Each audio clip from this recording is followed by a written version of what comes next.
golden sun disk, chakras align like stars. I'm so against jail, I don't rhyme in bars. I hate old fools, what's up sea jewels. Got guards taking knowledge out of the racist schools, bringing it back to the block think tank. Knowledge is the real money if you want big bang. Old fogies thinking that they're elders. Get Bloods and Crips, put them together like a welder. We need turf truces, a gangster combine. See sisters as goddesses and our concubines. See black teachers as high priests, white ones as Greeks, trying to say that they're smart because they're the same for degrees. Mixing up Christ and some racist beliefs. I see God every day when I'm walking the streets. Gold front stems on their feet, summer and beef. Some are too caught up and they're playing for keeps. Kissing his teeth with the Glock, your ass to sleep. God's grace breaking out AIDS to Icelandic sheep. God's even working for police and doing the sweeps. I'm God flowing vivid like your REM sleep. Hey yo, what you sow is what you reap. Most act like animals when you are what you eat. I turn your sight inward from noble to chic, from thinking niggas to niggas and eat. The Mafia has still lost the tribe of the Baz. Days and L's and Bays, they ain't going back in the days. These fallen angels are the youths warring today. Misdirected, they say young God, not God, to make their side clear through the illusion fog. Like poof, you're gone with no proof you're on. Till you crack the loving niggas if you want respond. Like poof, you're gone with no proof you're on. Till you nigga hating crackers if you want response. Like poof, you're gone with no proof you're on. Till you crack the loving niggas if you want response. Like poof, you're gone with no proof you're on. They're using candidates Manchurian to respond. No time for games, no time for names. We are against principalities, time for change. Hell no, I'm not Doctor Strange. He's the doctor, putting antibiotics in your veins, telling you it's human when it's actually mains and synthetics. Balance out electrics with magnetics, burn out heretics. I wear pendants without the gold necklace, and if I bring that back, so comes the gat. Crack the whip, I clap from the hip to dip. I raise my vibration, I take off the space, not a ship. No throttles, drinking liquor that's spirits in bottles. Looking like Kareem Jabbar in clubs with goggles, not even a center. Man, you so on point. You need more than a detox and oil store anoint, more than a flush out. Your brain's mushed out. I'm protected in the circle, so when I call the reachers rush out. Like proof you gon' know, proof you won't. Got the love and nigga haters candidates respond. Like proof you gon' know, proof you won't. Got the love and nigga haters candidates respond. Like proof you gon' know, proof you won't. Got the love and nigga haters candidates respond. Like proof you gon' know, proof you won't. Got the love and nigga haters candidates respond. Always speak the truth, always want peace, fighting for justice till we get released.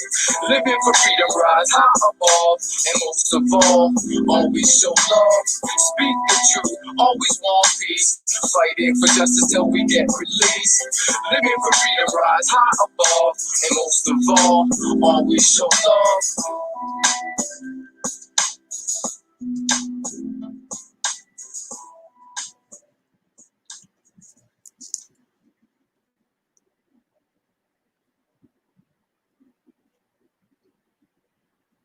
We are live here at with the Moorish Church.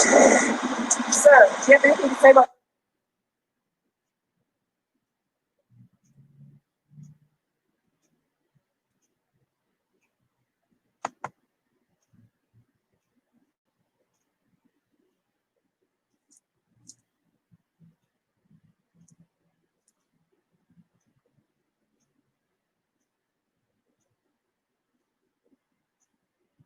Matter. Yeah, love, truth, peace, freedom, and justice. Yep, sir. What do you have to say? I just want to put it on the record. I'm not like, yeah, what he said. Poor life matters.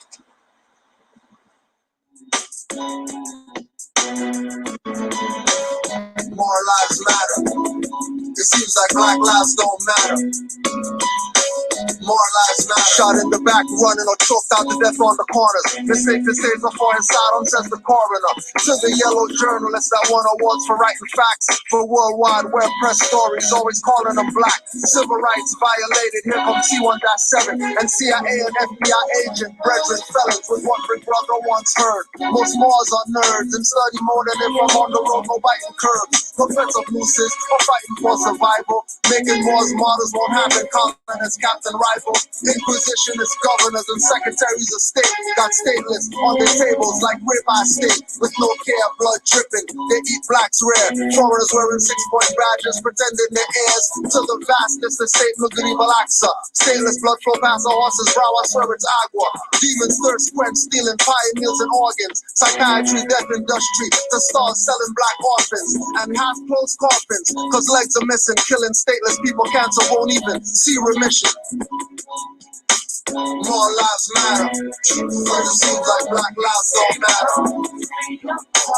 More lives matter. Cause it seems like black lives don't matter. More lives matter. Cause it seems like black lives don't matter. More lives matter. Cause it seems like black lives don't matter. System, what system? Not gonna make myself no victim. Run down and kick them off, educate oneself and flip them. All of the titles or nationality strips them. Must grip reality in order to really grip them in this third dimensional illusion. Organized chaos, confusion, stealing your attention, mental intrusion, universal laws, declaration of the ancients. I self-law and master from the rooftops to the basements. Roof deep to spaceship, ever creations, celestial foundations, ocean for ranges, to the cosmic. We are above the shit. In other words, get in tune with spirit. Take a breath and accept mental polarity, gender, rhythm, correspondence, vibration, cause and effect.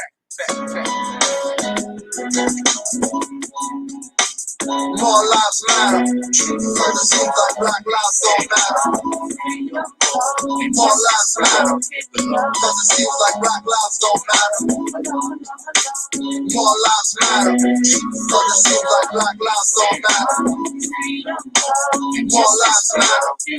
Cause it seems like black lives don't matter. More lives matter cause I sing it no sound of. It gets defective when rejected, looking ass off. Get my perspective on the record to replay. All the moves that on replay, so they wanna cast off. Bury them, on to the next one. Enough of them are gunning down. Use them a cast cross. Can't believe I copied that. Can't believe I Taj Boss, Trayvon, Michael Brown died for us to find cars. The afterlife visited the class brawl. Who they really wanna see with the crown on high?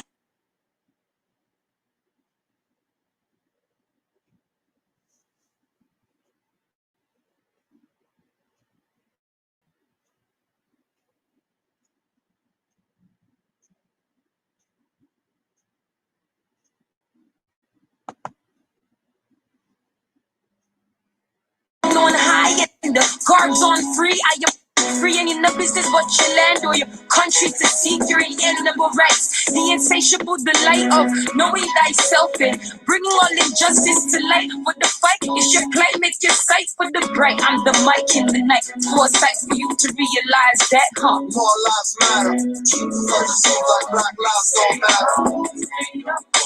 More lives matter. Cause it seems like black lives don't matter. More lives matter. Cause it seems like black lives don't matter. More lives matter. Cause it seems like black lives don't matter.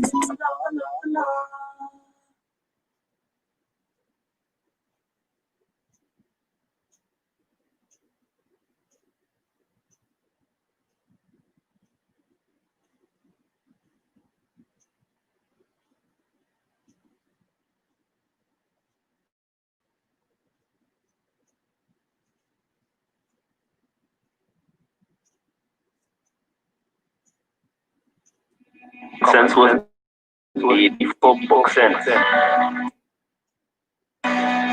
Canaanland Moors presents Comic Set.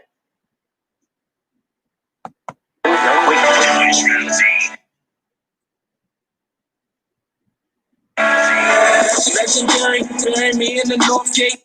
Cemetery, February the 4th day, son of Mary, day ahead of my born day, independence and law, makes it a literal lost case, with case laws, we break them down like Jericho, keeping all my lions tamed, I'm Chris Jericho, I'll keep a mask on deck, I'm Rey Mysterio, fake pandemics announced over the radio, annoyed with the game, the joys and the pains, I'm Rob Bass, mix it with rock the hard way, I was in a lost state, prophets told me upright, brought me to a lost gate, cooking like I'm Salt-Bay, prepping like I'm Denzel, Malcolm X stage, I proved Roman J.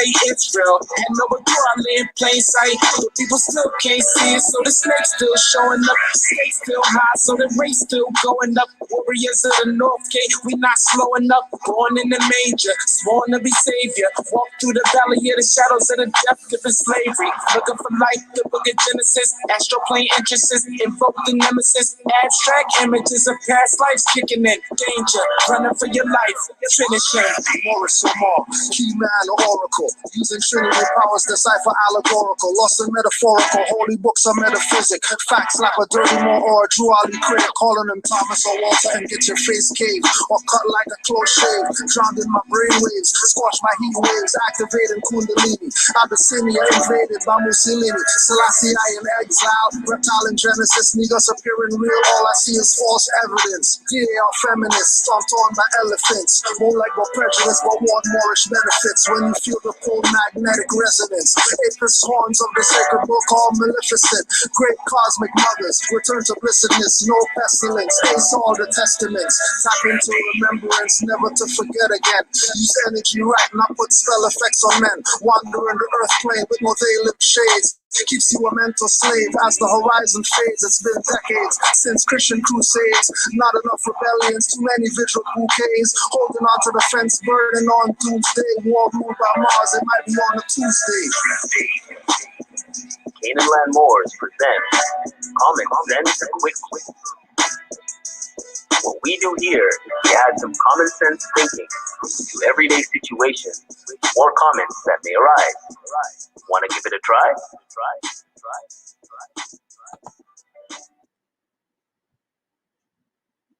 Islam Moors. We're here once again, Canaanland Moors, YouTube, Tuesday, 7 p.m. session. We got a special one today, making that connection that was made a few years ago. Before we even had a temple, we made the connection. But this was a good one to revisit. We got brother KTS online, Islam fam. Islam family. Bless. Peace. So we're about to go in on this connection between the ancient Egyptians and the Moors. Yes, sir. And again, this was something that we presented a little while ago. It's been a few years ago It's about 10. that we had put this one out. It's a good 10 years ago, man. At least. Yeah, 10. Yeah, at least 10 years ago. And we had we had a few of these 5 or 6 series. Yeah, there was a series. So this is part 1 of the series. Yeah. The ancient comedic mysteries and the connection to Moorish science. I don't know if you have anything to add before you hit play on that. Well, actually everything's in the video. So the only thing I want to add to it is just I'm going to give everyone the bibliography right off the bat. All right, proper. Knows what's up right from the beginning. So, first of all, Lazama'at by Ra'un Nefer Amen. Okay. Comedic Success, also by the same author, Ra'un Nefer Amen. Nuko Netter by Ra'un Nefer Amen. And then you got Medu Netter 1, 2, 3, and 4. Okay. So these are also by Ra'un Nefer Amen. If anyone has questions, the Sheikh will deal with that. Okay. Then, of course, we have Stolen Legacy by George G.M. James. Okay. And we got, this is a really big one to first of all, give a shout out to our master teacher, Alim El Bey. So this is a big one called The First World Order by Alim El Bey. This is a must-have for the scholars out there. Big up Aline, our master teacher. And then we got this book. This is a big one, okay? This is a serious book right here. This is by Sheikh Elehu and Pleasant Bay, but better known as Pleasant Bay. We know him as Pleasant Bay, but Sheikh Elehu and Pleasant Bay. I hope I'm pronouncing that part right, brother. Another great master teacher. This is Noble Jew Ali, the Exhuming of a Nation. And this is, as you can see, it says through Sheikh Elihu and Pleasant Bay. So he's not taking any credit for the information. It's going through him. And that's a good point I want to make. Every single thing I'm talking about today, I'm not teaching anyone anything. I am a transmitter of information. I've been blessed to whatever. I've been blessed with an infinite amount of information, and none of this is my knowledge, my information. This is me passing on info. I'm a conduit, so I'm not taking any credit. The credit I put in is my hours. I studied for 3 years for this class. Okay, this is the last book here. I just got this one in. We're not going to touch too much on this one yet, but we'll get into it later because I'm still deciphering. But this one's the Moor, the Mason, and the Alien. So big up to Richard Smith. But again, I want to make a note and make it really clear. The only thing that I take credit for is the 3 years of studying to get this information cross-referenced and put together. The information is everyone's information. This is everyone's knowledge. I'm not a teacher. I'm a transmitter of information. And then in addition to 30 years of studying. So that's why we're going to play this DVD right now. And I'm going to stop talking. Islam. Thanks for everybody for tuning in. Thanks for the Canaanland Moors and Grand Sheik for always holding the space for me. Because anytime I want to do anything, they always got me. So you already know. Check it out. And we'll field the questions as we go. Respect.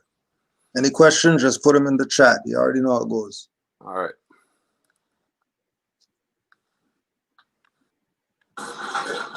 So, Divine Ministry, chapter 15. All right. Divine Ministry of Jesus. Jesus goes to wilderness for self-examination, where he remains 40 days. He's subjected to 3 temptations. He overcomes. Returns to the camp of John and begins teaching. 1. The harbinger had paved the way. The logos had been introduced to men as love made manifest, and he must now begin divine ministry. And he went forth into the wilderness to be alone with Allah, that he may look into his inner heart and know its strength and worthiness.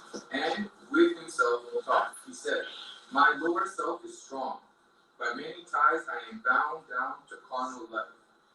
Have I the strength to overcome and give my life a willing sacrifice for men? When I shall stand before the face of men, and they demand a proof of my messiahship, what will I say? And then the tempter came and said, if you be the Son of Allah, command these stones to turn to bread.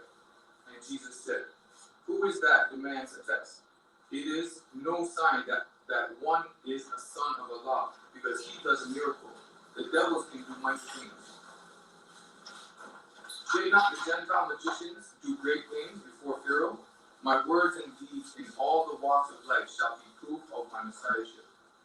And then the tempter said, if you will go into Jerusalem and from the temple pinnacle cast down yourself to earth, the people will believe you are the Messiah sent from Allah. This you can surely do, for did not David say, he gives his angels charge concerning you, and with their hand will they uphold, lest you shall fall. And Jesus said, I will not tempt the Lord, my God Allah. And then the tempter said, look forth upon the world. Behold its honors and its fame. Behold its pleasures and its wealth. If you will give your life to these, they shall be yours. But Jesus said, away from me all tempting thoughts. My heart is fixed. I spurn this carnal self with all its vain ambition and its pride. For 40 days did Jesus wrestle with his carnal self. His higher self prevailed. Then he was hungry, but his friends had found him and they ministered to him. Then Jesus left the wilderness, and in the consciousness of holy breath, he came into the camps of John and taught. So I'm Atah KTS, and basically what I'm going to be doing today is we're going to be going into Canaanland. So we're going to be studying the ancient system of Canaan. And the books that we're using, okay, is Noble Jew Ali. Okay, this is by Sheikh Elihu and Pleasant Bay. Okay, we're using From Want to Ask You, Comedic to Your Life. Nectar, volumes 1 through 4. Okay. Comedic Success, which is also by Ron Fremel. Nuko Nectar, which is out of Divine Being, which is basically the Persian Haru, but the real name for the Persian Haru and Divine Being, and Living Off the Muhammad. Okay, so as we go through, I'll give you references to all that, and then you can page references and all. Okay. All right. Brother KTS, you got any more volume on there? First, yeah. In accordance with the foremost of all African customs, there are no words, acts, or deeds worthy to be manifested that are not first preceded by prayer. Therefore, keeping this holistic heritage in mind, I welcome all of us here by giving all praises to the one God, great God, the creator of the universe. Truth, as an exact science teaches, there is no difference between the great God and his maker. In the Arabian language, the Quranic transliteration of the great God is pronounced Allah. Ra is the ancient Kemetic name. Yahweh is the name in Hebrew, and in Sanskrit language, the divine mind is called Parabrahma. Okay? In almost every culture, there is a single expression for recognizing the omnipresence of the great God. Right? So, I asked another question. Why Kemet? We're doing a Moorish class. This is a Moorish science class. Why are we dealing with Kemet? Why do we even think about talking about Kemet?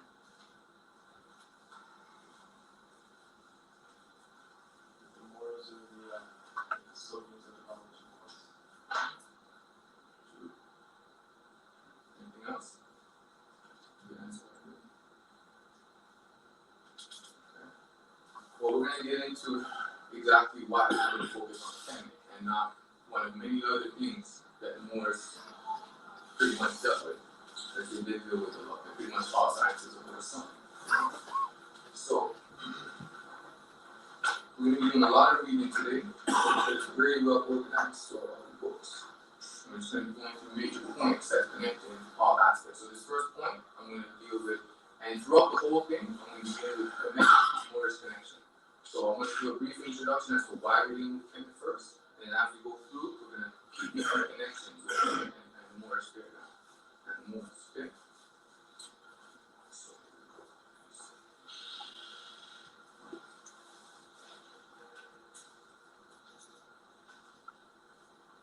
in ancient Kemet, from where all today's religions derive, taught man's uniting with his God through concentrated thought and remembrance was the utmost foundation to events of life. The unseen Great Spirit was seen in all things, especially man himself.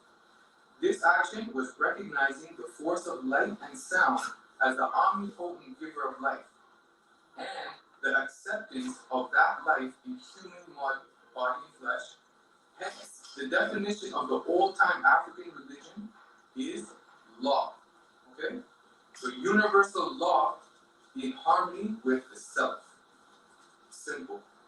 JuPtah called this law Islamism.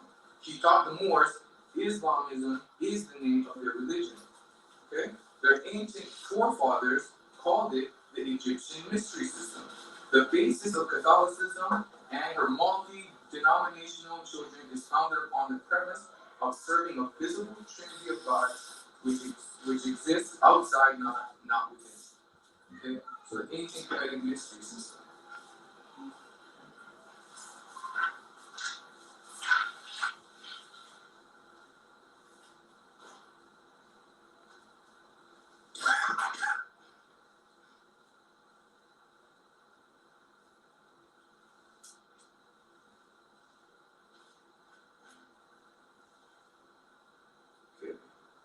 So,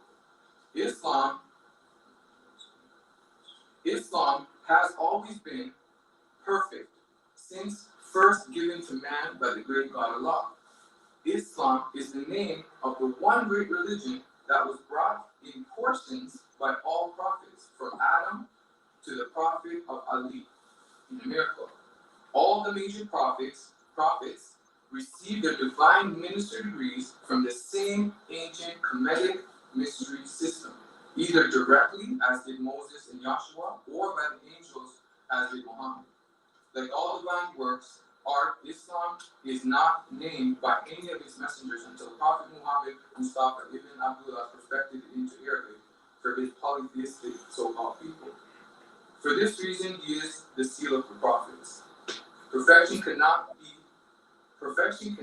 improved upon, thus no other pathway from man to Allah will ever be brought to the children of Adam and Eve, the human family. Okay? So we see here the connection that everything is stemming out of Kemet. Every aspect is stemming out of Kemet in regards to a science, a system. Okay? They're not talking about the first people on earth and the first people to do anything, the first people to live righteous, which ain't a mystery system. Okay? So as we go on here, okay.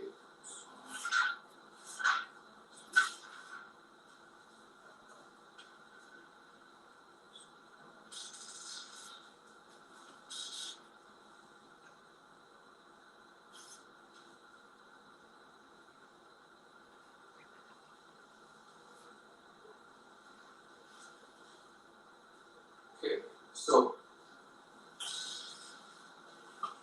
when one investigates, they will find African Egypt has produced the world's most renowned celestial beings to ever be manifested in human form. This is the home for graduate degrees recognized worldwide as prophets, gods, goddesses, queens, angels, messiahs, Christ, and other archangels, Gabriels, and Michaels.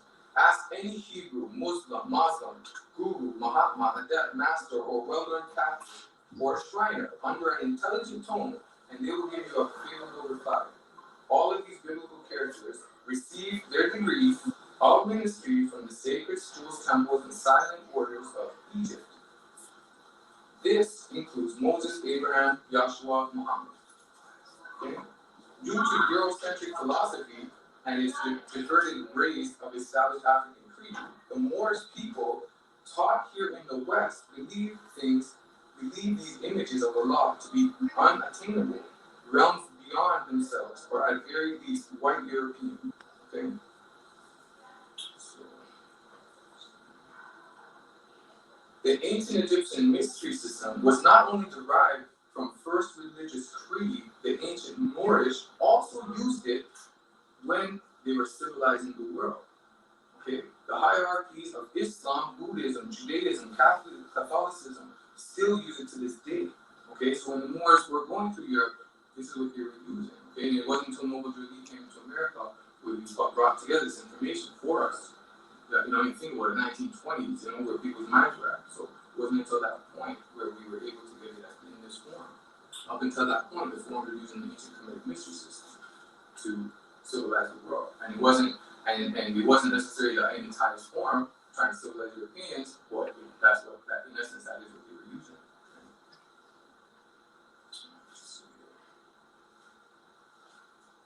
Okay, one major important note here, and this is where we're going to have a connection with Moorish connection again, is the 42 declarations of Muhammad, okay, were taken directly from the 10, made into the 10 Commandments. Okay, now there's tons of articles. There's an article in here that talks about it. There's an actual article that Rasmus gave us in this paper where he details it, like literally details it. We're showing which one, how they collapsed it, everything. So one thing that's very important to know is that at that time, when that was happening, to sit around the Council of Nicaea when they were really, you know, incorporating Christianity, in let's say around the 1700s now, say 1700s when the Masons took hold of this 10 Commandments that originally were 42 Declarations of Muhammad, and they embedded it within their oath, the Masons. And those same Masons took that oath and embedded it in the Declaration of Independence and the Constitution. Okay, so if you think about it, the Declaration of Independence and the Constitution, even though it's a perverted, with the Ten Commandments is in essence a perverted form of the 42 Declarations, no one really lived right based on them, as we can tell, but it is embedded within 42 Declarations within the Declaration of Independence. Okay? Peace.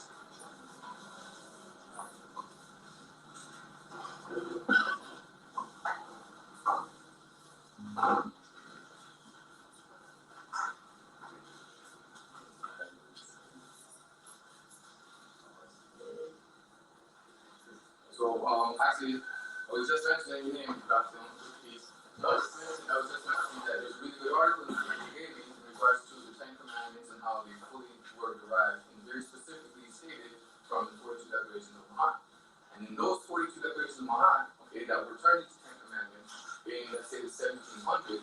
was embedded or was used as the oath for the Masons. That's essentially what they used as the Masons. And those same Masons took that oath and embedded it within the Declaration of Independence and the Constitution. So we have to understand that these laws that she was teaching us about is, in essence, back to those 42 declarations. So that's the one point. That was very good. That was very, very good. It was good to see that one that they're giving away. So one of the key things in that note is that all aspects of, say, Gnosticism, Rosicrucian, all of those aspects, and the Freemasons was all based on the 42 Declarations of Muhammad. Okay? And one thing that we're going to get into is that the 42 Declarations of Muhammad is based on the 11 laws of Muhammad. So people have a bit of a miscommunication and misunderstanding. See, there's 11 laws of Muhammad, and based on living those 11 laws, you can declare now, I have not done this, I have not done this, I have not done that. You can declare that now because you live in accordance to these 11 laws, and we'll go into the 11 laws. So just to recap real quick, I was just going over the connection with the Moors and Kemet, and how the Moors used the comedic Egyptian mystery system to civilize all of Europe. That's what they used, right? So it wasn't until the honorable prophet Ali perfected it into a more science level and brought it into this form. Up until that point before, it was taught through the comedic Egyptian mystery system in many different levels, okay, throughout Europe and everything as we know.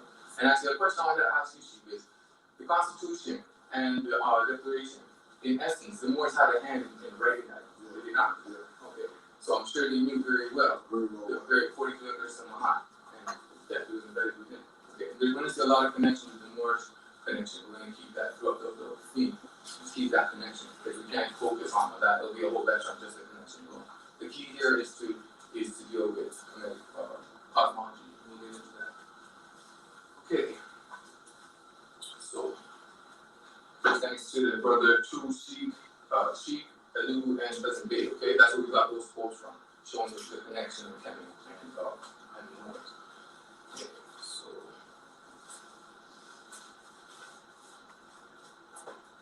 another thing that people talk about a lot, basically just all religions in general, exoteric religions that we know of.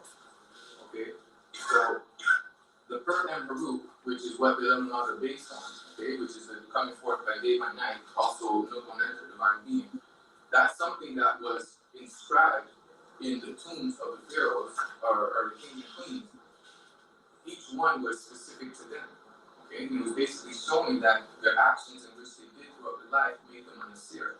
Okay, so it wasn't like this mystical writing. It was an epitaph.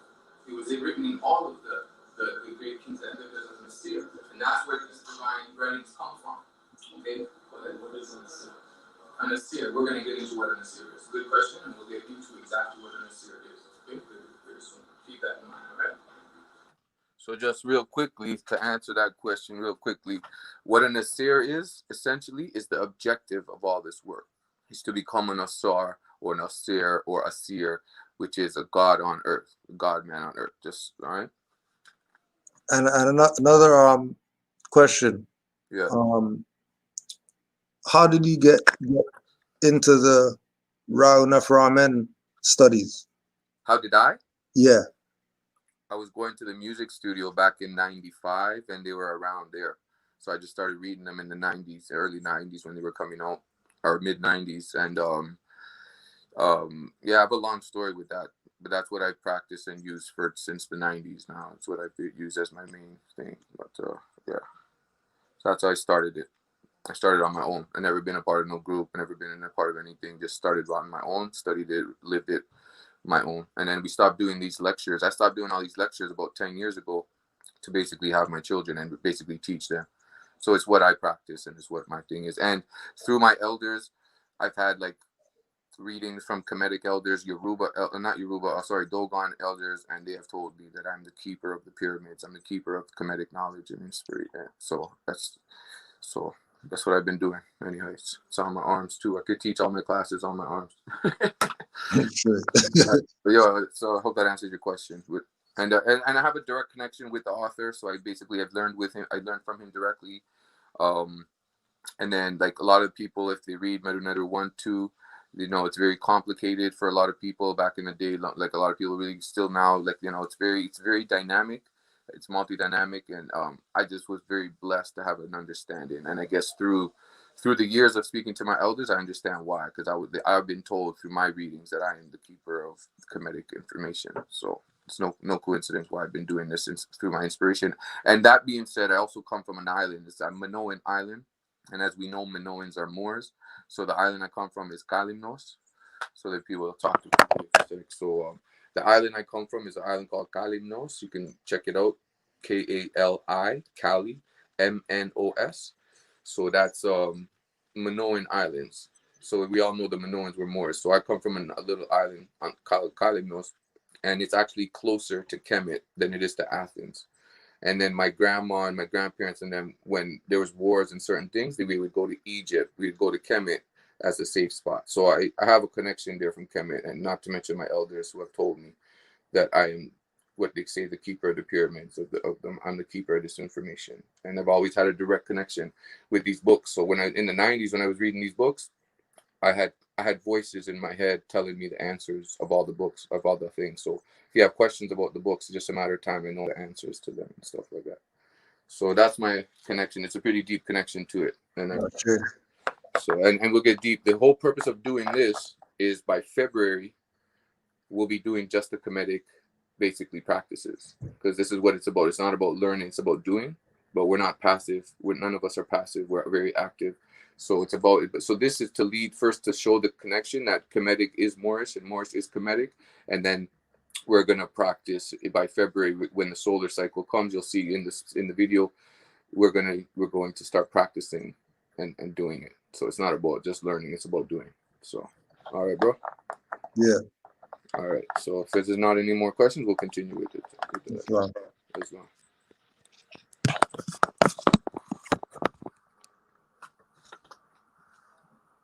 So I just wanted to do a quick little timeline, just showing that as far as a religion is concerned, and we're talking about a monotheistic religion. We're not talking about a polytheistic religion. Okay. The 11 laws of Ma'at are faculties of one divine being, which is called Nebuchadnezzar, which is in ancient called Nebuchadnezzar. Okay. So it's not 11 gods. Okay. The Europeans that didn't know any better, they're the ones that called Egypt polytheistic. It's never been a polytheistic religion. Never. Okay. Never happened. The only time it became polytheistic when the Europeans came in and started to corrupt it and didn't have the understanding of the facts. Okay. So it's a monotheistic religion. So Kemet had the first centralized, perfected monotheistic religion. Okay. To this the dates here used are ones that are across the world accepted by Europeans, everyone. They're accepted. So that's why the Roman Empire uses these dates. So 2350 BCE, the world's first and oldest religious scriptures is written on the pyramid walls of King Unas, the last king of the 5th dynasty in Egypt. So we all know there was a lot of things going on before that, but nobody can deny this. Nobody. It's National Geographic, it's everybody. And this is the essence of what the pyramid was written and what the 11 laws come on. Okay. Another thing I wanted to touch upon is the Kabbalah, because everyone's always talking about the Kabbalah, but the Kabbalah was written 2,000 years after the Kurdic and the Comedic tree life. 2,000 years after. 2,000 years after. And it wasn't put into place until the 13th century. So let's say about 700 years ago. So we're talking about people, no problem. So Kabbalah was created about, let's say the exact date.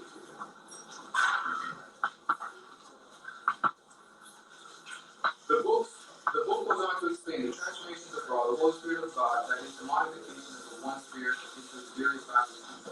Egyptologists have labeled these faculties the spirit deities and demigods.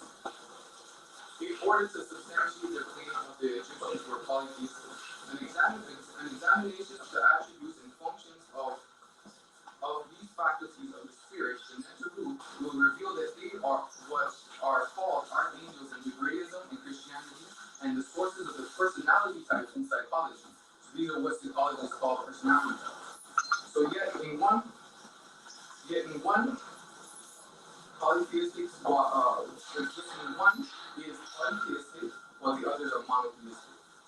It is nothing more than a stream of disinformation, as I was saying. So European, called Egyptian, polytheistic. Further examining will show that the nectar root, taken as a whole, the pot nectar root, the tree of life, is the ancient Egyptian source of the Kabbalistic tree of life. You must keep in mind that the oldest written record of the tree of life is 2350 BC, over 2,000 years prior to its first recorded data of the Kabbalah. Okay, so let's say Kabbalah was 350 BC. 2,000 years after this, okay? And the first record of Kabbalah, okay, and then the first recorded data was 350 BC, in which did not flourish until about 13th century AD. Okay, so we're talking about something that's just coming out, you know what I'm saying, in regards to the big picture. Okay, so That's 13th century AD. 13th century AD, so let's say the year 1300 is when it started to flourish and what have you, probably Europe and what have you, when the Moors were teaching the ancient mystery system. I'm sure that they were the ones that pretty much had a huge hand in that, you know what I'm saying? But we're not going to get into that because that's another lecture in itself. This is just an intro, just to show that, you know, the Moors, the comedic mystery system is the essence of what the Moors were teaching to civilize the world. Okay? My lovely sisters back, this is okay. So the key to understand this is that, okay, Kemet was not the first people to live righteous and civilized, yet they were the first people to centralize and perfect the science, okay, the mystery system. And that's the key to it. And I just want to interject a bit quickly. I wouldn't even say they were the first to do the science either, because we go back to Lemuria and Atlantis, and there's a huge systems, but I would say it's the first and the best documented for us to use now. That's what I would say. You know what I mean? So system, okay. First of all, another key connection to, but just quickly on that note, it's known that Atlanteans essentially are Kemets, and in Lemuria were Atlanteans, Lemurians were Moors, so that's all known, just to kind of keep the bigger picture. And emphasis on Kemet, but just to keep the bigger picture ahead of that, we're using Kemet because we have the science for it. A lot of that older ancient stuff, we don't have a complete good science that we could use practically. So that's, you know, so. All right. Connection is that it was a national movement. That's another thing, is that Moors didn't say, oh, we're gonna treat these people like this, and we're gonna let them teach the mystery system, but these people ain't gonna learn. That happened later in the European system. Okay? Essentially, the divine movement was a national movement. This is another parallel with the Moorish that happened now. Okay? So what we're dealing with here now, when we get into it, now this is the beginning of it. Now, when we get into this, what we're dealing with is cosmology, okay, in essence, and we'll then discuss exactly what cosmology is. And another interjection. So at this time, I was studying books. I wasn't online, nothing. So I was reading cosmology and cosmogony. So I was pronouncing it cosmogony, when in reality it's cosmogony. So that's just another thing. I'm going to be saying cosmogony, but in reality it was cosmogony. But it was back when we weren't studying offline. We were reading books. Reading books straight. Right? We were reading books, like hundreds of books. So, you know, real talk. And this is 12 years ago. So anyhow, I just thought attached to talking about cosmogony. That's a whole other thing. But here we go. Before defining exactly what cosmogony is. So cosmology. Go ahead. Okay.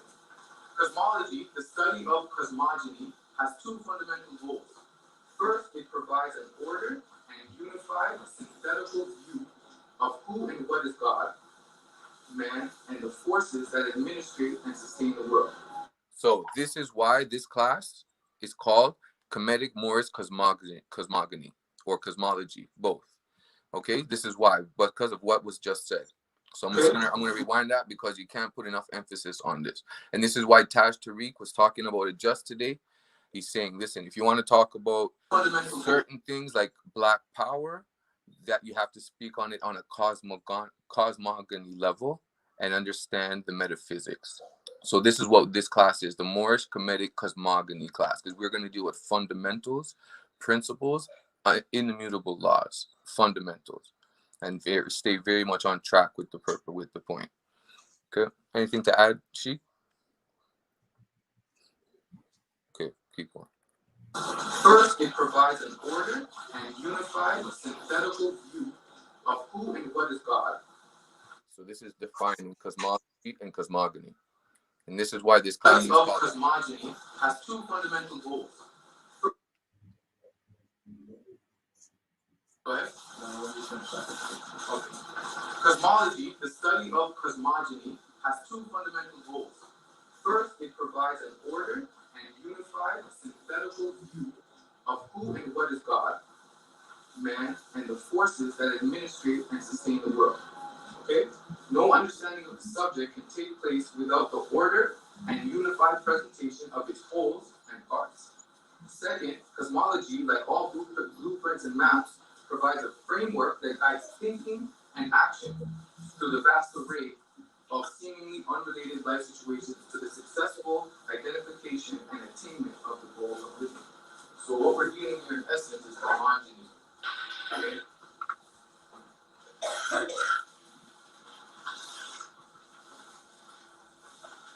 And cosmology is the study of that.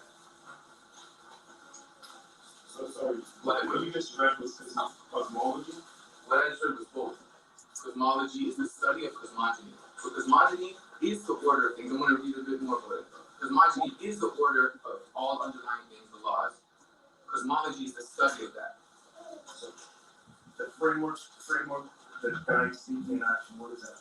The framework that guides thinking and action is laws that are, okay, I'm going to read the next thing, I'm going to answer your question. It's immutable laws. Okay, and that's another thing that we talked about. They're immutable laws, unchangeable. No, it's good. I'm glad. Because, you know, it's good. Good. Keep on telling me. It's good. Don't be sorry.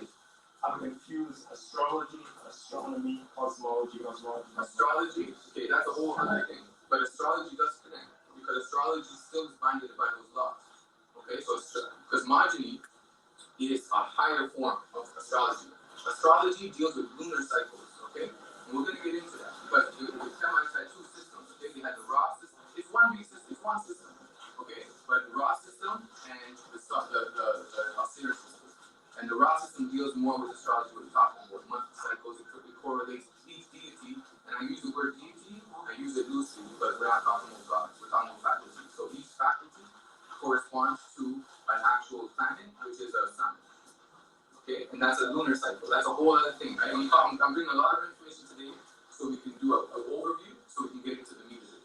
Because what we're dealing with here is applied science, okay? This isn't a philosophy class, and it's not an information session, this is applied science. And we will get into the application of this. This is the key of why I'm here, is to apply science. Applied science, okay? So,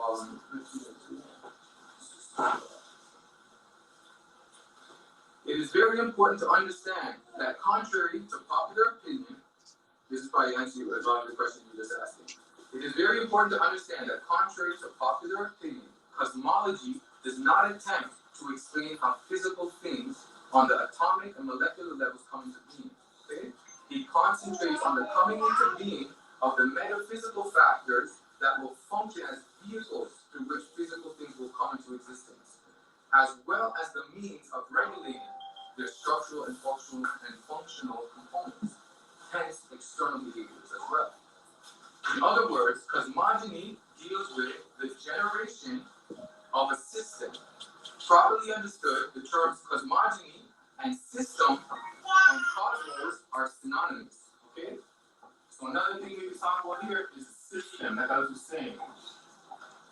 One thing that we're going to cover a lot today is that there's a lot of ways to say one thing. And that's what's confusing a lot of us. Okay, there's a lot of ways to say one thing. Okay?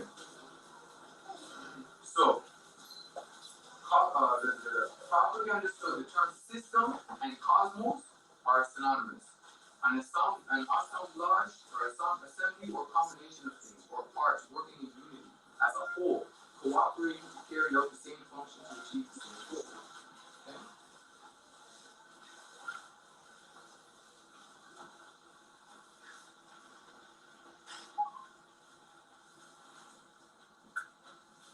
Now, you see here, the first act of creation, and this will connect, okay? The first act of creation is Mahat, the law that governs all events in the world, electromagnetic forces, quarks, gluons, atoms, molecules, chemical interaction, gravity, the diet of creatures, man's life. Okay? So Mahat is the first act of creation, which is the law that governs all events in the world. And we will get specific into this, okay? Contemplation of the world will reveal that the natural world works because it is built upon laws. The same is within man. All advanced activities in the world are made possible through energy, which is always governed by laws. Okay, always. This is what makes science and mathematics and our lives even possible. Okay, so you're seeing the connection.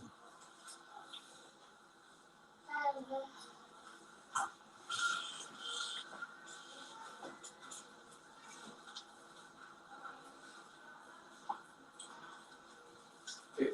It is remarkable that unlike the creation accounts of other cultures, including that of contemporary science, the Kamal, the comedic people, understood that before things could even come into being, the intelligence of the Creator had to lay down a general set of immutable laws.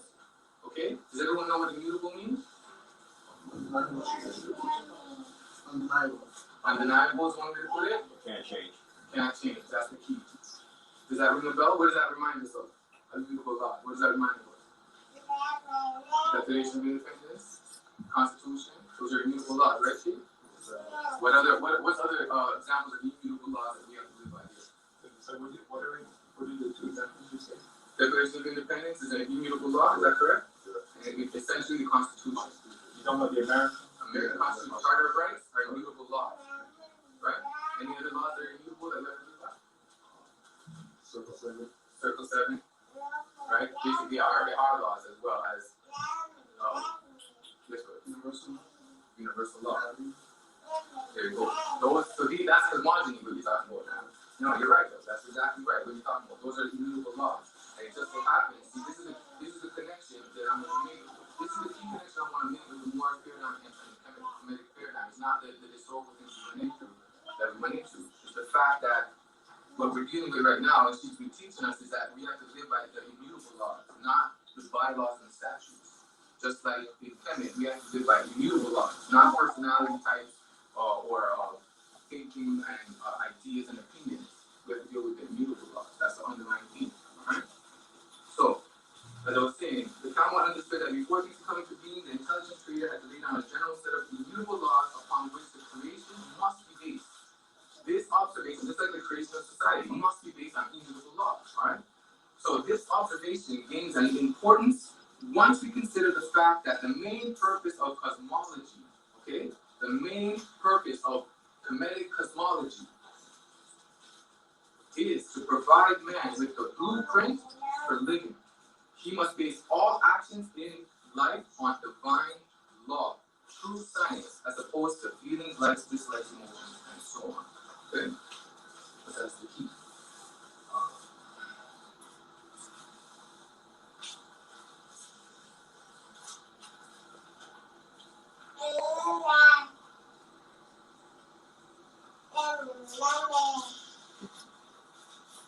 One of the most important of the fundamental principles of Kemet is to claim that everything in man's life is governed by law.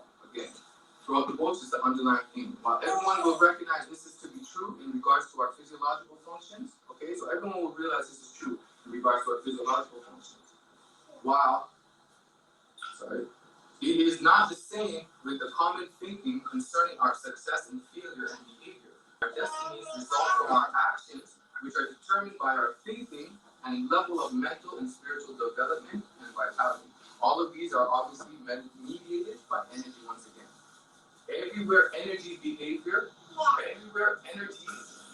is subject to law. This is true in chemistry, biology, physics. In fact, it is the connection of energy with law that even makes science possible. Alright? So we have to understand law is what we're dealing with. That's the underlying theme, law. Alright? So one of the major foundations of Kemet is the foundation of living by law. The second aspect, okay,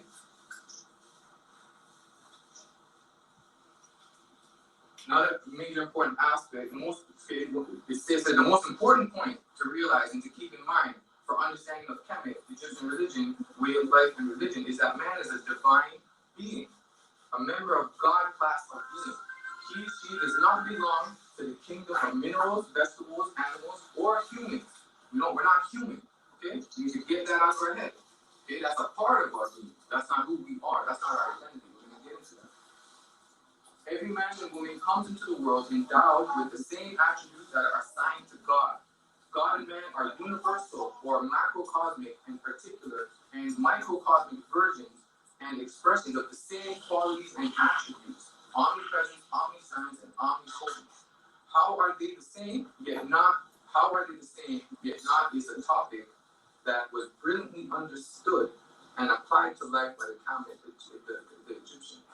But that has baffled all of the spiritual traditions in the world. So basically what he's saying is that we're the same quality, omnipresence, omniscience, omnipotence, but not the same quantity. Okay? So that's the key to what's going on there. And Western world could never understand that. We have the same attributes. So like a drop of water, exact same attributes, but we're not an ocean that we consider the truth. That's the problem that the West couldn't understand. Okay? So divine self-image is very important. And again, that's the underlying theme which I want to go into, which connects. I want y'all to start thinking with all the major key points as to how it connects to what we're dealing with. Divine self-image, okay?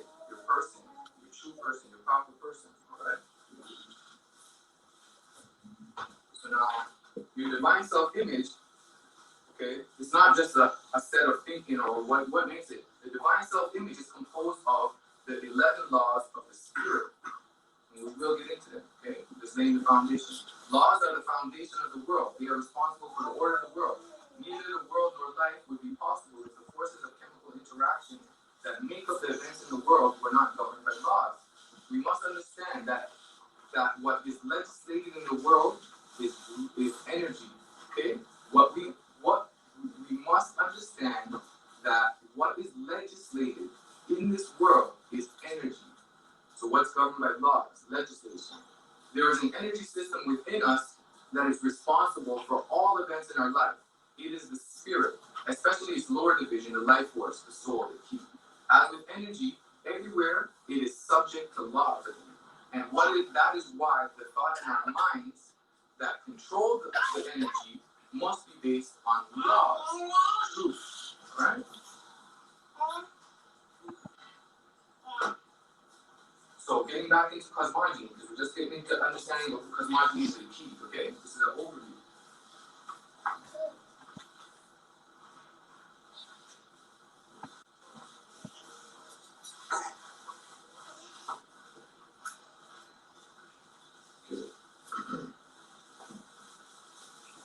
The term cosmology means the study logy of order, as we said, from the Greek word cos, meaning order. It occurs in such words as cosmetos, the epitaph of the Greek god Zeus, meaning the orderer. We also find it in cosmetics, mathematics, the Greek word mathematikos. It is easy to see the relationship of the meaning of the term with the subject treated in mathematics. Okay? The term antonym is chaos. Webster's New World Dictionary, second collection edition, defines thus, okay, chaos, defined, the disorder of formless matter and infinite space, supposed to have existed before the ordered universe. See confusion, it says here, underlying line. Although this fairly common definition, okay, this is important now. Although this fairly common definition establishes its relation to cosmos, it has a major flaw, okay? How can there be disorder and confusion in a formless medium? How is that even possible, right? There's no law. The text is clear that there are two states. One, which is matter, is formless, incorrectly equated with disorder. So it's formless, not disorder. And the other of the latter existence, in which there is order, implied that here matter is formed and now ordered. So it's not chaos in the sense of just madness going all over the place. That big thing. It's just before things were ordered, before there was the law, it was subject to ground. Okay, and that's where cosmology is going to begin. We haven't even gotten into it yet. We're just going to do the overview. All right. So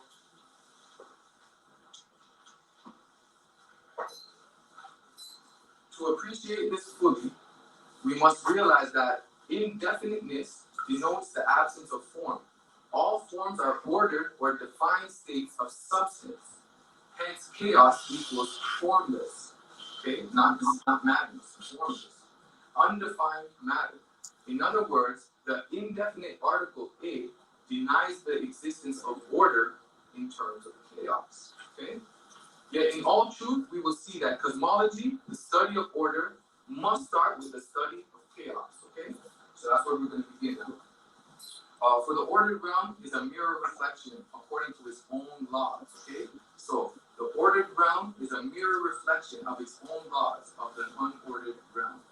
Okay? So we're gonna get into it now. This is when we're actually going to begin into the cosmology and what the actual cosmology. And this is when we talk about knowledge itself. Now before we get into it though, I just want to keep the connection, or the Moorish comedic connection. So what we've learned so far is immutable laws are unchangeable after being established. Thus we have the Constitution, Charter of Rights, things of this nature. Okay? Laws of the immutable laws are laws of the coming into being of the metaphysical factors that will act as vehicles through which physical things come into being. Okay? Constitutional law. You know, they call it the very fiber of society, right? The very fiber of our reality. Okay? See the parallels. So they're not talking about laws explaining how physical things on the atomic and molecular levels are coming to being. Okay, just like we're not dealing with statutes, bylaws that tell us where to park and tax our child. We're not dealing with that. We're dealing with constitutional, immutable laws. Okay. 11 mental, spiritual, metaphysical, cosmology laws based on a divine self-image, not your person. Okay, we're going to get into the difference. Your divine self-image is that you're a God, not your person, your matter. Just like we're dealing with your proper person versus your stronger. Okay, you understand the connections? Yes. Okay, I'm not using that, right? So the key is you're dealing with your divine person and not your stronger. The same underlying theme in comedic cosmology is that you're dealing with your divine being, which is your true self, your spirit, and not your person. Okay, besides, and not your person, your divine being. The same way that you're dealing with your proper person. When you're dealing with law, you have to deal with something the proper person and not your strongest. Okay? So basically, constitutional immutable laws based on your divine sovereign instead of statutes and bylaws based on your personal. Okay? So aware of your true identity.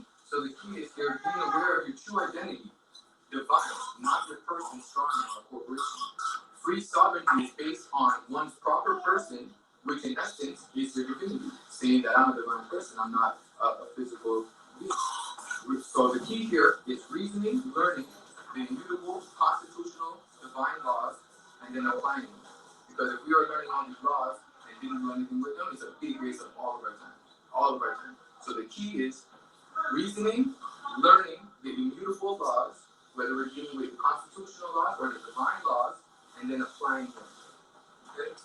So by doing this, you invigorate your spirit and just stop being drained by the obstacles of man's law.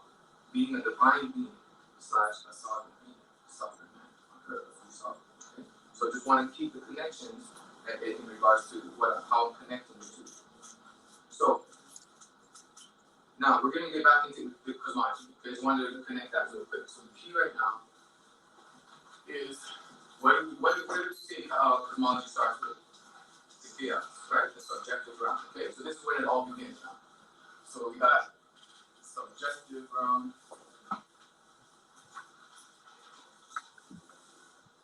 which is chaos. Okay.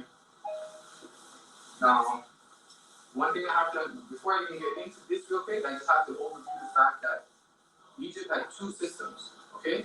And we are going to get into both. We're going to focus on the fact that it's one system essentially, but just like we have a spirit, your spirit, which is your energy matter, you also have an awareness. There's two systems to cultivate each.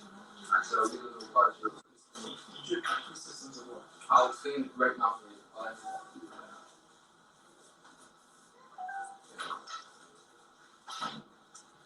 The religion of Egypt Egypt was comprised of two major systems: the cultivation of the spirit, or Ra.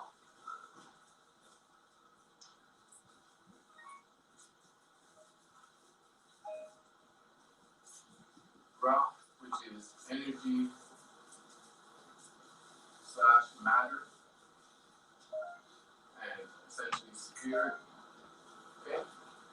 So the religion of Egypt was composed of two major systems: the cultivation of the spirit of Ra, and the cultivation of man's divinity, which is upstairs. Okay? The unifying element in man's being. Okay, so the spirit is a unifying element in man's being.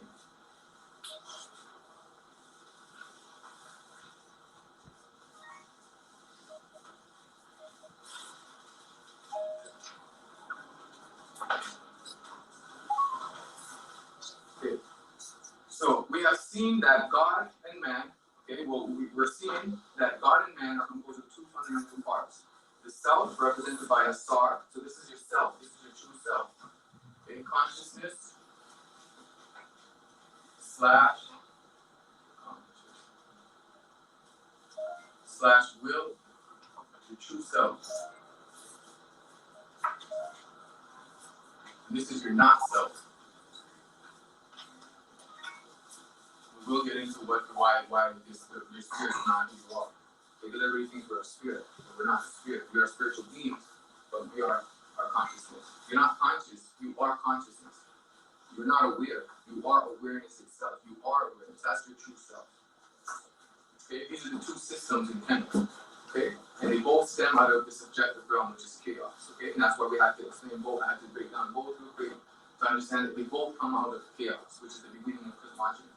Okay, so another way to call chaos, as we all know, or as we all are familiar with, is noon. This is also noon, the primordial waters, the still waters of noon, the primordial, undifferentiated waters. Okay. So another thing to understand here is that the aspect of this is important. People, there's so many different gods and labels that people get confused, and the truth is they all go stem into one another. So an aspect of is basically a very important thing to understand is the study of comedic spirituality will reveal therefore that the cultivation, not worship, of the knowledge, veneration, and living of the truths associated with the Saw and Ra form the focus of comedic religion. So this is the form, the two trees alike that form the focus of comedic religion. All other religious studies and conceptualization, Atah, Amen, Tabuli, Ni, all these other things that we are familiar with, they're all subordinate. Okay? They're all subordinate to these. They all came afterwards. Okay? So we can understand Atah, Amen, Tabuli, these aspects were also they also had trees of life and things, but they were all subordinate after the fact for different areas. You know what I'm saying? Okay. So we're gonna define the subjective realm a little clearer. Okay? So we're gonna take it one step at a time and understand what this means to us. Because what this also means here, subjective realm, this is also our subconscious mind.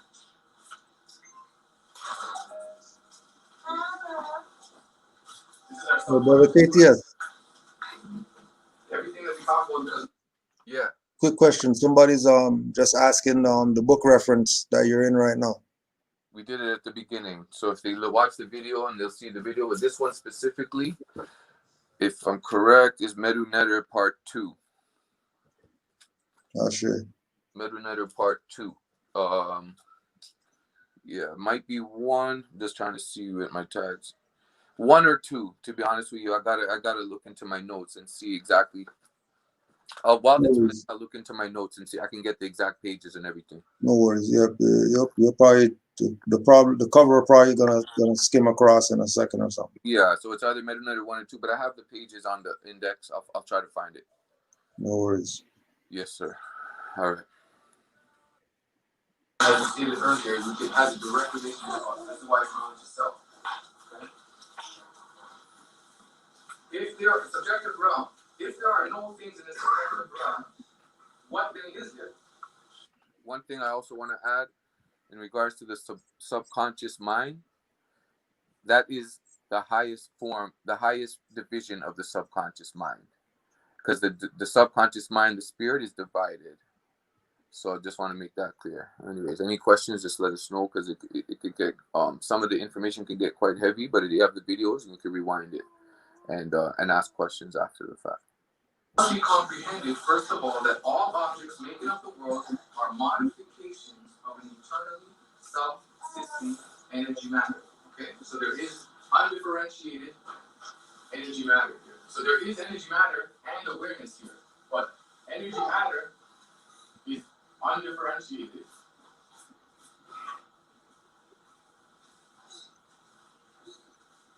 Okay. So if there are no things, as the term exists, refers to the objectified reality, the term subsists must be used to refer to the subjective elements, being a homogeneous and unmodified state in the subjective realm. It must be understood that where there is absolutely no differentiation, there cannot be perception. Okay? Contrary to the characteristics of Western scientific thinking, the modification of this universal underlying substance, subjective energy matter, into the set of related things we call the world does not occur by chance. It is the result of conscious, intelligent action. Although imperceptible, lacking form, the consciousness and will of being, nectar, also reside in the subjective realm, with full consciousness of itself as infinite potential expression. Okay? So consciousness will is what would be used to say? Unconditioned. You could say consciousness will have not been conditioned by any laws yet. It's only aware of itself. Okay?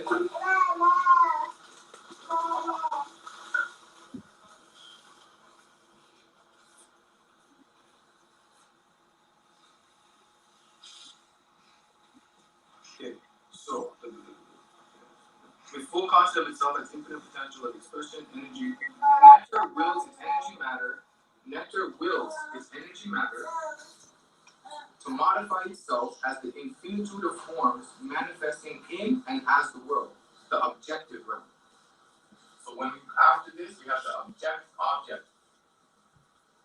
realm. Okay? And that's everything under this that we're going to get into. Yeah, then he gives relations to Kabbalistic things and stuff like that. So all of this has direct relation to that. Okay.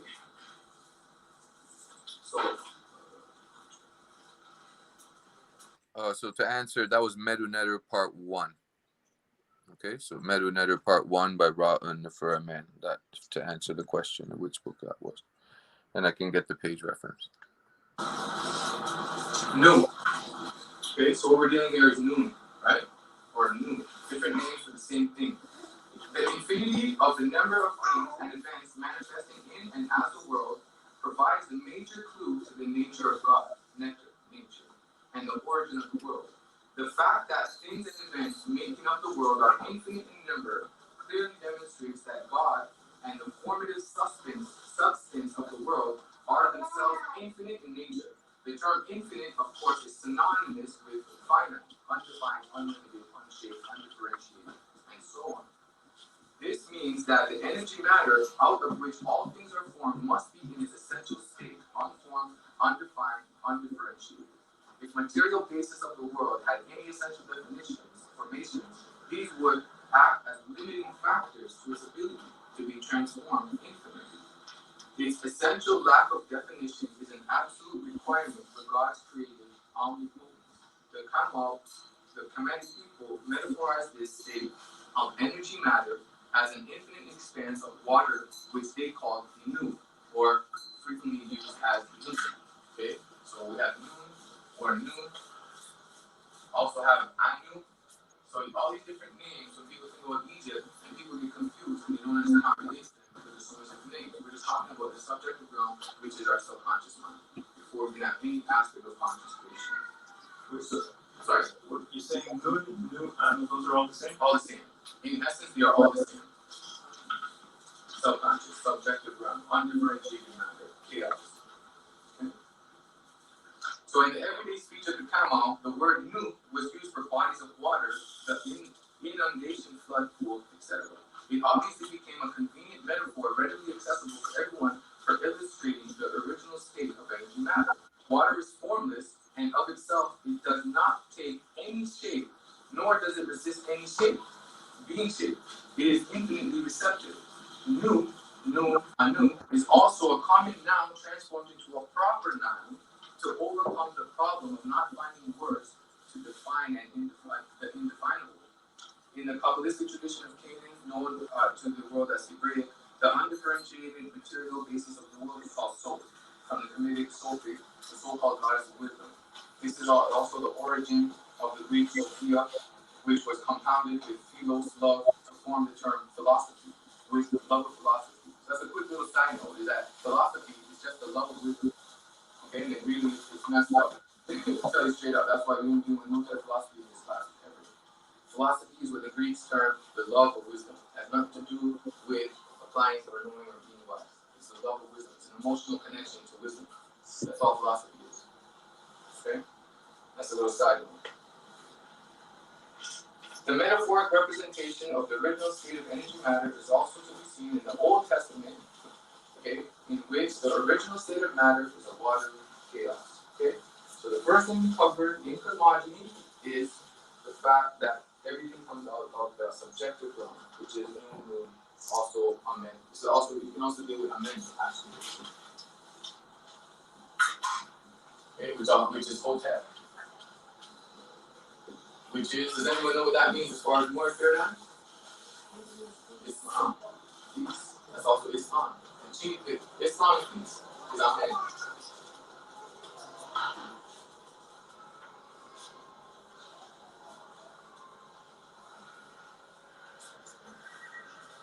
So a lot of information for something simple.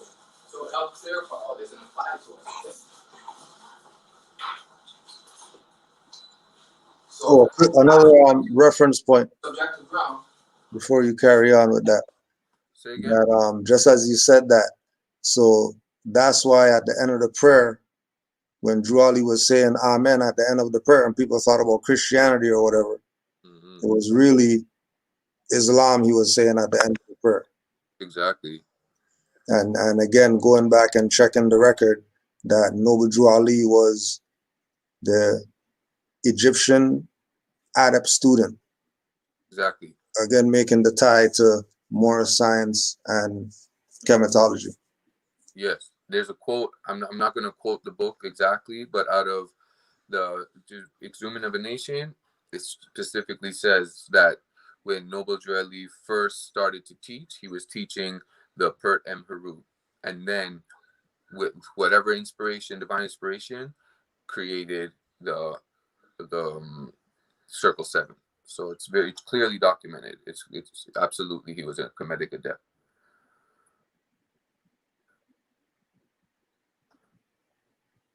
That's true. I see. All right. And then one thing I just want to add, like, we'll be doing, like, before we get into the actual practices in the February and stuff like that, preparing us, we can provide people with the books. So what people want the books, will get copies of that, and then we'll do like a live like overview of it, and just talk live and summarize it all and really bring things so it's really practical and people can really just get all the questions answered. All right. Anything else you want to add, Chief? No, that was it, more. Respect. This is rock. The creation of rock. So this is another place where we get a little confused because there's so much different names. Some of the various so-called different gods were different conceptions of the nature of God. So names like Ptah again come up. Atum, Amen, Amenra, Asir. Others were different conceptions of divine faculties, okay, through which the supreme being name of the supreme being for the feminines, right? So this is something not a lot of people know because this is the unspoken word. And her, sure. This is what the Kemites call their supreme being. This is what Christians call God. This is the supreme being, the one manifesting God. Okay? So, Ptah, Atum, Amen, Ra, Asiris are all aspects of the Godhead. They're all the same aspect. No reason to be confused in any sense of the word. They're all aspects of the same Godhead. And then where Nebuchadnezzar is here, the full name is Nebuchadnezzar Amen Ra Ptah, and that can be that is synonymous with Allah, God, Father Allah. Nebuchadnezzar Amen Ra Ptah, or Father Allah. All right. Aspects out of Nebuchadnezzar, all the same.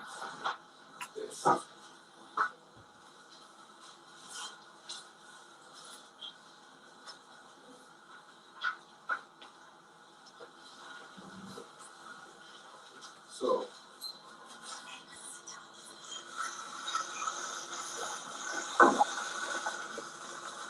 I want to reiterate that to make it a little more clear. So basically, if we approach the study of Comedic religion, okay, which is what we're doing, with reverence, love, and respect, in face of racist prejudice, bias brought by the Western scholars and Europeans, we can clearly see that its doctrines are the product of the work of countless philosophers who have each contributed their genius to the understanding of the least comprehensible subject of the world. Okay. Some schools were devoted to the study of the life force, Ra, okay, attributes of the God, the Ra attributes of God, while others, its hidden, which is Amen, nature, its hidden nature. Another to its formless consciousness, which is Aten. So consciousness up here, where it's formless, is called Aten, right? Adam. Keep that in mind. Adam. We're going to get into Adam, Aten. Okay? Now we can understand that there was no contradiction in one school accepting the God of the other as equally valid. Now we can see that there was no assimilation of the powers of the one God by the other, accepting the unkept minds of European racist Egyptologists. The same can be said for the so-called syncretism of the gods. Atem-Ra is simply the understanding that life, Ra, is essentially void, Atem, of things, or life forms. It has no thing, Atem. Amen-Ra is simply understanding that life, Ra, cannot be perceived. It is hidden. Thus, Amen-Ra means it is life. Simple things. So that kind of gets us screwy when we start talking about Egypt, because there's so many different things. I need those to assist me. Thank you. All right. So as we move forward to get into Ra, okay, 3 things are made clear in this text, okay? So the text he's talking about is this: homage to you who is Ra when you rise, and Temu when you set. You are the God, one, who came into being at the beginning of time, before time exists, O one mighty of myriad forms and aspects. Okay, 3 things are being made clear in this text. The one God, not Ra. Ra is an aspect when it rises. Okay, so one God, when it's transformed from its undifferentiated state, the subjective realm, into objective realm being, when it returns, sets to its original undifferentiated state, is temple. Okay? It is this one being who the Kamal doggedly refuses to give the name that of a myriad of forms and aspects. Okay? It certainly could not be sun that is a myriad of forms and aspects, okay? As even the savage knows that the sun has only one form. You may have noticed that the manifestation, the rising and setting of God as Ra and Temu were stated not in the past tense, but in the indefinite. This is because Supreme Being is ever coming into being as seasons go. So let's begin by noting that the text distinguishes Ra from the sun, from its sun. In fact, the word sun is Aten. Egyptologists have tried to obfuscate the issue by rendering it the disk of the sun. What is of greatest interest is the fact that the Camel shows showed an insight into the function of the sun. Okay, so this is important. What is of greatest interest is that the fact that the Kemetic people show an insight into the function of the sun that has only been recognized by Westerners following their advances in nuclear physics. Okay, which they know 2300 BC. They only started to understand it by understanding the nuclear physics. And again, that relates to atom, and we'll get into why they understand the nucleus of the atom, how they started to understand the sun. Okay, so if people, some of the, I don't want to like put people on a pedestal, but if there are some more advanced, this class is for everybody, right from the beginner, like as you see, it says beginner, but I know that it's been 12 years and people have been studying. So for people who are interested in what I'm talking about now, nuclear physics, and understanding how that connects to Kemetic philosophies, for Kemetic science, you can pick up these books here, okay? Dogon, The Sacred Symbols of the Dogon by Laird Scranton. All right. I know it's a little hard to see. You just got to grab it. All right. And then same author, Cosmological Origins of Myth and Symbol. Same author. And then The Science of the Dogon. Same author. And then The Star of Deep Beginnings by Charles Finch. Okay, so if you want to study the physics of some people see this lecture covers so many different topics, even though I'm focusing on one thing, but that is one that I was really interested in. And then in addition to that, the cosmological African cosmology of the Bantu Congo. Okay, check that one out. That is by Kimbwandindi Kia Bunseki Fu Kia, PhD. So you're gonna have to try to get it. This is a big book here, all right? It shows you African cosmology, again, cosmology of the Bantu Congo. Okay, and then in addition to that, you know, you can pick up just regular science physics books like Carl Sagan books, all right?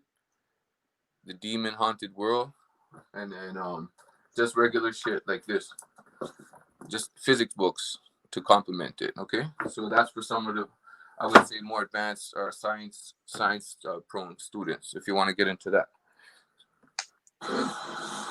The Ra makes his creations in his great sun is paraphrasing the teachings of physics, that the sun is the factory wherein all physical matter and energies are created. All. It is the function of the sun that led to the close association of the sun with Ra. Okay?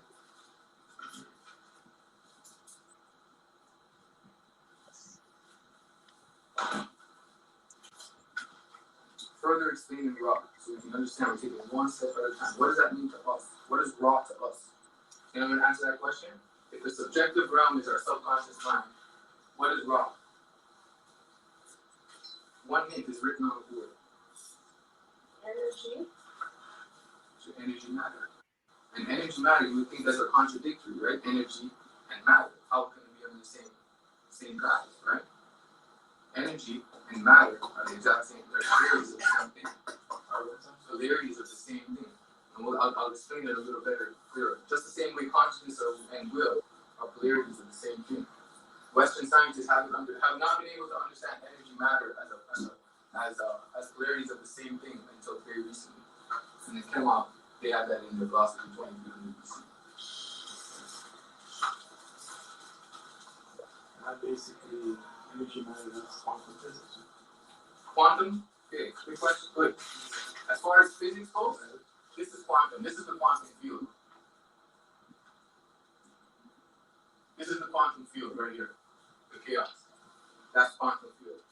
So that's what quantum physics is.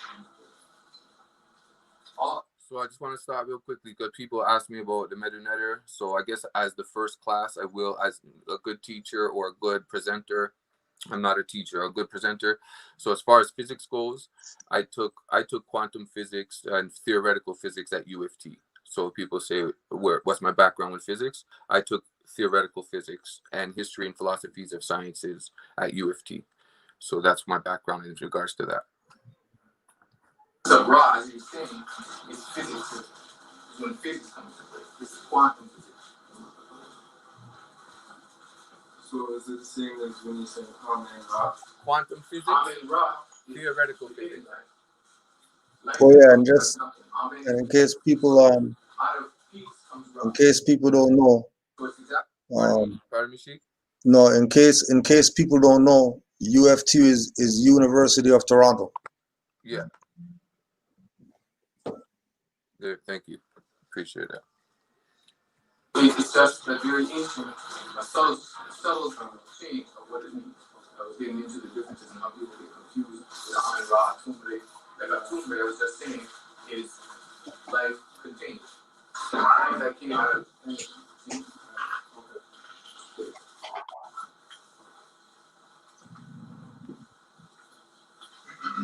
Okay, so give thanks to Ra when he rises in the eastern horizon of heaven. Behold the Asir, the scribe of the holy offerings of all the Neheru, Ani. Saith he, the homage to thee who has come as Kefara, as the creator of the Neheru. Thou risest, thou shinest, making bright your mother, crowned as king of the Neheru. Your mother knew, does to you with her two hands the act of veneration. So what he's saying here, what is being said here is the rising of the sun, the Aten is the sun, okay, not Ra, is used in the hymns to Ra as a metaphor for the activities of the Holy Spirit, okay, the Holy Spirit. So this statement actually refers to the passing of the spirit, Ra, from its subconscious to the conscious realm of being into the crown psychic center. Okay, because one thing we have to understand when he's saying crown psychic center, that spirit is divided into 7. Okay, we're not going to get into that because that's a whole other class. But just as long as we know the spirit is divided into 7 components, 7 chakras, 7 universal laws. Okay, Circle 7. that's just a side note as we go, but you can't really move forward and talk about things without having somewhat of an understanding. That's what we're doing, connecting the framework.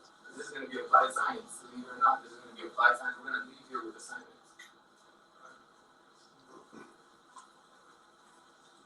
Spirit, chakras, 7 universal laws.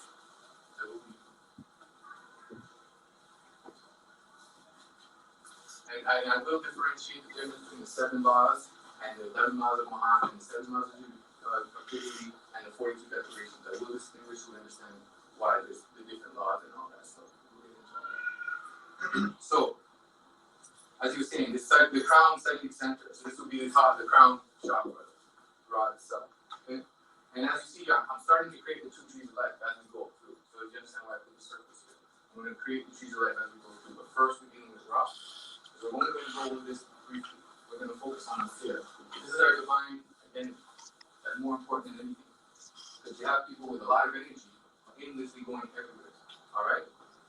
First thing you do is to cultivate the divinity, your identity. It's divine being. And then your energy naturally rises. Your awareness, that's what we just learned. Your awareness controls your energy matter. Your energy matter doesn't control your awareness. People are lost and they're tons of energy running all over the place, but they have no identity. Okay? The first thing, that's what we're going to focus on. We're just doing a rough overview of this whole thing so we can get into that, which is going to be our applied science.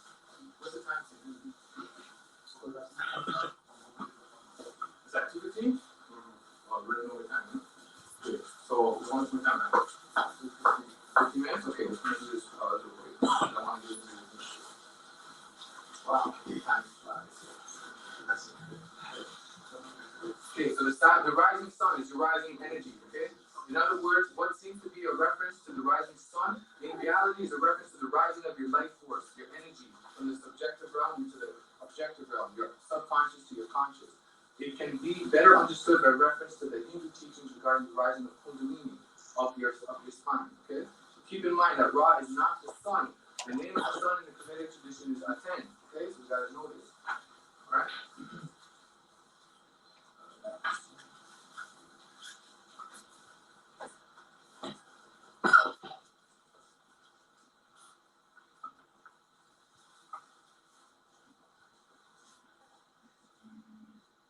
So the divine spirit, forget about the definitions given for spirit in the world's dictionaries. These are speculations of men and women whose consciousness self has never dwelt in the spirit to directly perceive what it is. What exactly? What's in it and what it does. Were you to consult the teachings concerning the spirit as taught in the major non-Western religions, comedic and so on, traditions, you will learn that the spirit is a composite body, generally classified into 5 or 7 divisions. Okay, we can't break it down into 5, but we'll keep it simple. The spirit is complex in the same manner of the physical body. In the same way that there could be no science, medicine without understanding the various systems, organs that make up the physical body, there can be no spiritual science without that knowledge of the anatomy of the spirit. The various divisions of the spirit include different divisions. The divine spirit, the mind, the life force, and even the physical body was considered the lowest. Okay, even the physical body is considered the lowest, grossest manifestation of the spirit. Okay, energy matter. Okay.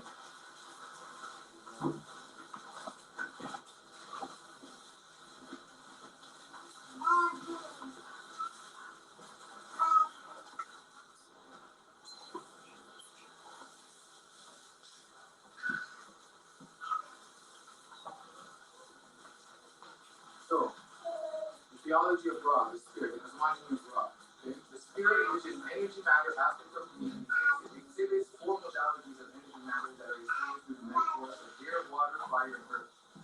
Okay? Each of them manifests for a period of this is where it relates to astrology now. Okay? This year, we're dealing with lunar cycle. Lunar cycle, okay? You said this year, we'll come with this. The Ra system.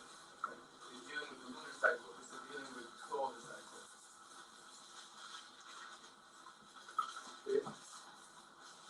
So, the occurrence of the lunar cycle in a sign of zodiac signals, the high tide, optimum tide for the year for cultivating this energy, and that is the sign for it. So basically, for example, the lunar cycle of Taurus, which is governed by Venus, is Heparu, is a time for cultivating the modality of energy presented by the Taurus and Venus, and thus mental, spiritual talent and functions that are associated with them at that time of the year.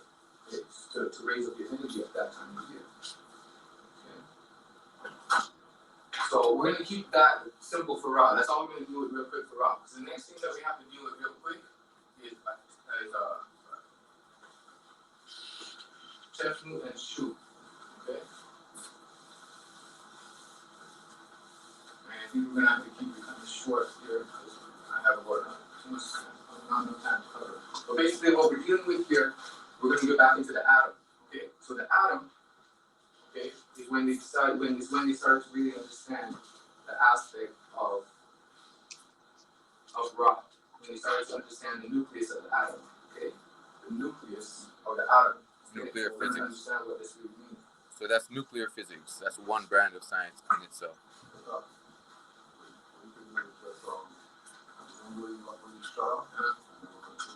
Okay, cool.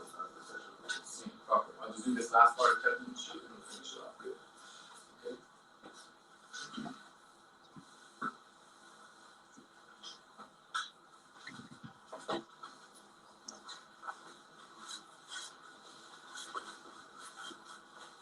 Okay. Unlike Genesis and other cosmologies, the Book of Knowing the Creation of Ra in agreement with contemporary science informs us that all things of the earth, humans, plants, creeping things, were made from emanations, tears, from the sun. We must marvel at the insight that as Western scientists only arrived at this again by looking into the inner structure of the atom. Okay? So, let's see.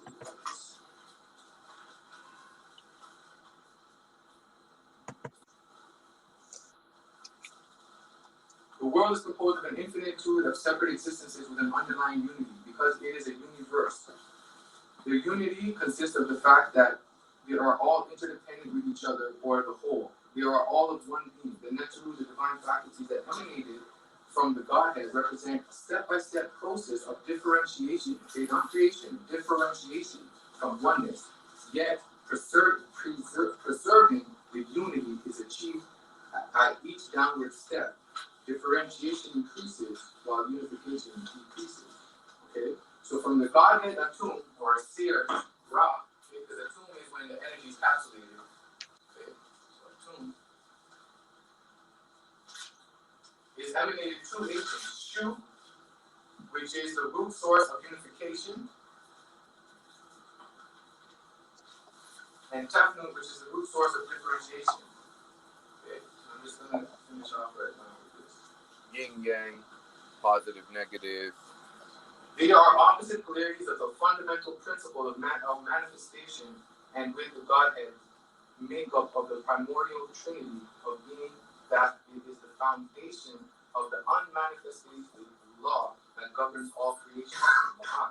This is to say that all laws are basically descriptions of the dual components of a unit, and every unit is composed of an indivisible duality of opposites that are rendered complementary by the whole, the nucleus, that unites them. Okay? Therefore, the three are one, and the two opposites are inseparable parts of the whole. This is the true meaning of the word individual duality. Okay? So, I just want to finish off real quick here. So, what you have here is proton, electron, and what did they say earlier? How did they start to understand the sun? Nuclear physics, nucleus, which is in essence a neutron. You neutralize the neutron. Okay. Now, if we look at an atom, what an atom is basic unit of matter of a dense central nucleus surrounded by a cloud of negatively charged electrons. Okay. The atomic nucleus contains a mix of positive charged protons and electrically neutral neutrons, except in the case of hydrogen. Okay, watch. Tefnut is water, perfect one. This is a one unit. Tefnut's shoe is air. Okay, so it says here the electron of an atom. It says here atomic nucleus contains a mix of positively charged protons and electrically neutral neutrons, except in the case of hydrogen, one, which is the only stable nucleus with no neutron. So it has one hydrogen at one proton, one electron. Hydrogen. This is the essence of all life. Okay? So I'm still not even halfway through, but we're going through time. So so we understand the basic fundamentals right here. Okay, I wanted to get into this, but we don't really have time. One thing I wanted to show real quick. You have a seer, Tahuti, separate, Ma'at, and Tahuti. Just want to end off this. Okay? This is the 5 aspects of the tree of life. Okay, the 5 top of this tree of life. After that, you have other. We won't get into it. Right? So, a seer is peace with everything. Okay, a seer is peace with everything. I am one with all. Therefore, nothing can bother me. I'm at peace with everything. I'm one with everything. The Hudi represents truth. Okay, the true word of God. Okay, Seger represents spiritual power, which gives you the freedom, once you live in truth, to do anything you need. Okay, Ma'at is love, because Ma'at equals truth. And Ma'at is the basis of all love, because truth is the basis of all love. Herakuti is the warrior that provides our justice. Okay? Alright. So, a lot of other things we can get into, because what I want to do is get into us here and some assignments. Real quick. Hydrogen has one proton, one perfect proton, no neutron. one perfect electron, and no neutron. That's the difference. And that's a hydrogen. That's the only one without a nucleus. So that means everything else has a neutron except hydrogen. Exactly. And hydrogen, as we know, is the basis of all life. As the chemists knew 2,350 years ago about that. Okay. All right. After this, what's emanated is heaven and earth, and then the mental faculties. And here we have our self-identity, which we're gonna. Hopefully, we'll have time. We can get into at least one assignment. Okay. But this is ongoing. This is gonna be ongoing. We'll do it in class as often as we can, depending on the time that's available to us. All right. So that's it for now. Thank you for your time and attention.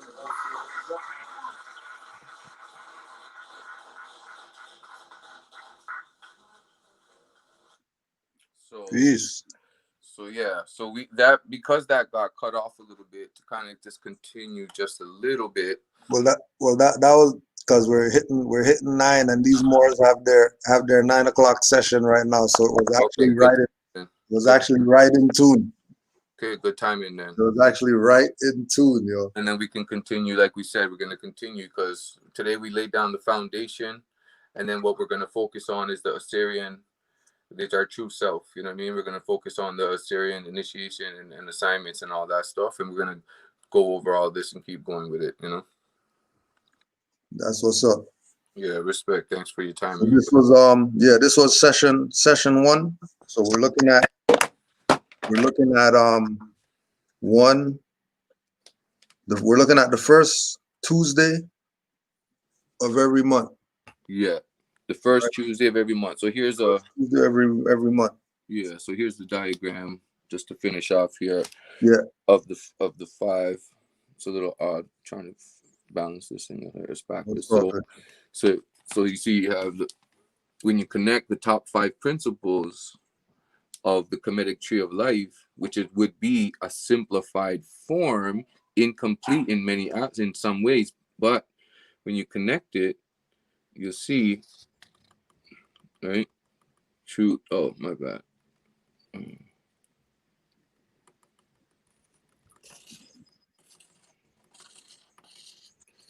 Right? So you have your peace, truth, love, freedom, and justice, and you see it's self-evident. We talk about immutable laws and self-evidence. It's like right there in front of you, right? Just the connection. It's pretty incredible, right? So I appreciate the time, everybody. We're gonna get into it. To you, fam. We're gonna get into it again. Next first Tuesday of next month. Peace and love to all the Moors. Don't forget, 9 p.m. MHHS Eyes Wide Open Blog Talk Radio, about to go live right now, and the call-in number 563-999-3403. Peace and love to all the Moors. Honors to all the mothers. Give thanks to you, brother KTS. Give thanks Honors to you. to the family. Give thanks to you, Sheik. We'll be in touch again soon. Okay, give thanks. Peace. Peace and love, Moors. Islam. Peace.